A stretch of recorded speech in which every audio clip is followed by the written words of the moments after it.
तुझ्यामुळं माय बापा उघडलं डोळं, विरुनिया गेलं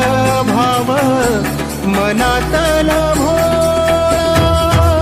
रूप तुझं डोळ्यामंदी साठलं साठलं, पुन्हा पुन्हा भेटीसाठी मन आत